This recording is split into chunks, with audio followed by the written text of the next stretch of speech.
اس کے علاوہ بھی اور کئی دعائیں موجود ہیں، لیکن ہمارے سب کانٹیننٹ کے معاشرے میں آپ دیکھیں کہ جب کوئی بندہ فوت ہوتا ہے تو اس کی جو یعنی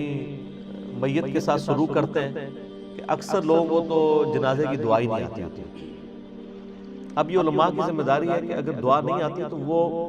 جو 15 منٹ کی تقریریں کر رہے ہوتے ہیں نا، اس میں یہ بتا دیں کہ اگر کسی کو دعا نہیں آتی تو وہ ربنا آتنا فی الدنیا ہی پڑھ لے،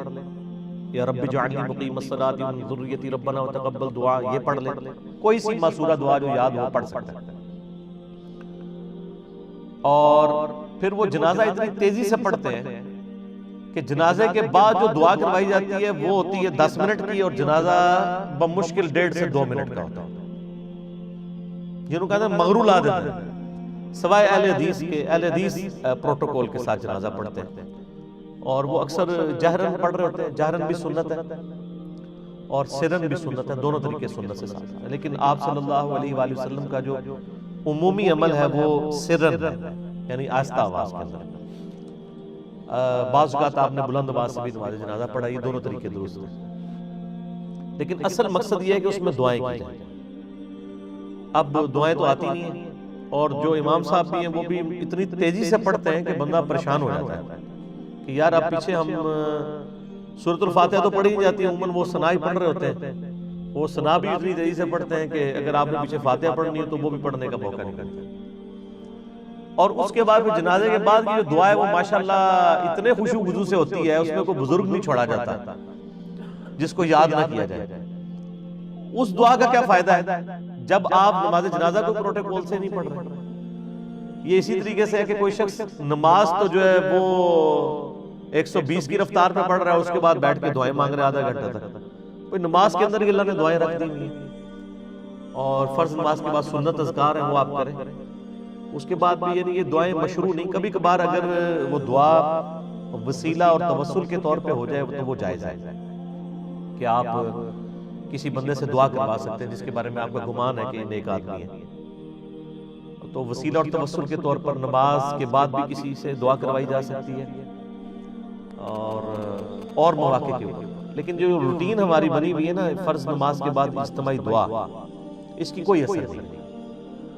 آپ یعنی جو لوگ یہ کر رہے ہیں نا دیوبند اور بریلوی، ان سے پوچھیں تو وہ آپ کو کوئی دلیل نہیں دے پائیں گے۔ اور جب آپ جنازے کے بعد کی دعا پہ جائیں گے تو وہاں آپ دیکھیں کہ دیوبند جو ہیں وہ جنازے کے بعد کی دعا نہیں کرتے ہیں، ان سے پوچھیں تو وہ کہتے ہیں ثابت نہیں ہے۔ تو ان سے پوچھیں جو آپ 5 نمازوں کے بعد فرض کے بعد دعا کرتے ہیں وہ ثابت ہے؟ کام تو آپ بھی وہی کر رہے ہیں، نہ وہ ثابت ہے نہ جنازے کے فوراً بعد کی دعا ثابت ہے۔ جو جنازے کے بعد کی دعا ہے وہ ابو داؤد کے اندر حدیث موجود ہے کہ جب مردے کو دفناؤ تو اپنے بھائی کے لیے قبر میں سوالات کی استقامت کے لیے دعا کرو۔ وہ آپ نے دفنانے کے بعد کرنی ہے قبر کے اوپر، اور وہ ہاتھ اٹھا کے بھی کریں، میرا اس پر کلپ بھی موجود ہے، لاکھوں لوگوں نے دیکھا ہے قبر پر ہاتھ اٹھا کر دعا کرنا۔ سارے دلائل میں نے ذکر کیے ہیں، صحیح مسلم سے بھی، ابو داؤد سے بھی، باقی کتابوں سے۔ یہ تو فوراً بات ہے۔ اس کے بعد ہم ہر نماز کے اندر بھی دعا کرتے ہیں ربنا آتنا فی الدنیا حسنہ وفی الآخرۃ حسنۃ وقنا عذاب النار، یا اس کے علاوہ رب اجعلنی مقیم الصلاۃ، یا اور دعائیں ہیں۔ صحیح مسلم میں حدیث ہے کہ اللہ کے محبوب صلی اللہ علیہ وآلہ وسلم فرماتے ہیں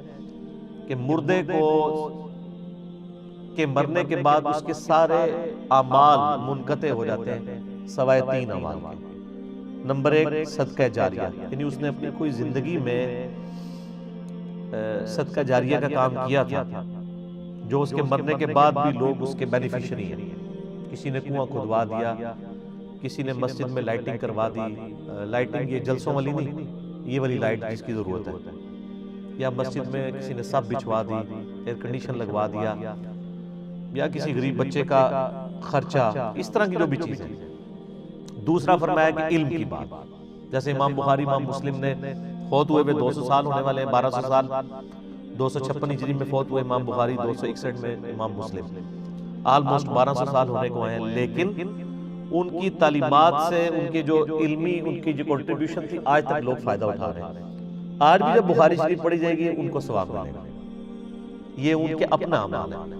ظاہر ہے وہ تو ان کی اپنی کنٹریبیوشن ہے، لاجیکل ہے کہ ایک بندے نے صدقہ جاریہ کیا یا اس نے کوئی علمی کاوش کی ہے تو اس کو ثواب ملنا چاہیے کیونکہ اس کی کنٹریبیوشن ہے۔ تیسری چیز اللہ کے محبوب صلی اللہ علیہ وآلہ وسلم کی اسی حدیث میں صحیح مسلم میں آتا ہے کہ تیسری چیز جو ہے وہ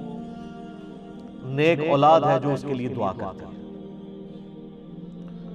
مرنے کے بعد۔ ویسے دعا تو سب کی لگتی ہے لیکن نیک اولاد چونکہ اس کی انویسٹمنٹ ہے وہ صدقہ جاریہ ہے، نیک اولاد کے اعمال کا آٹومیٹک ثواب ماں باپ کو ملتا ہے۔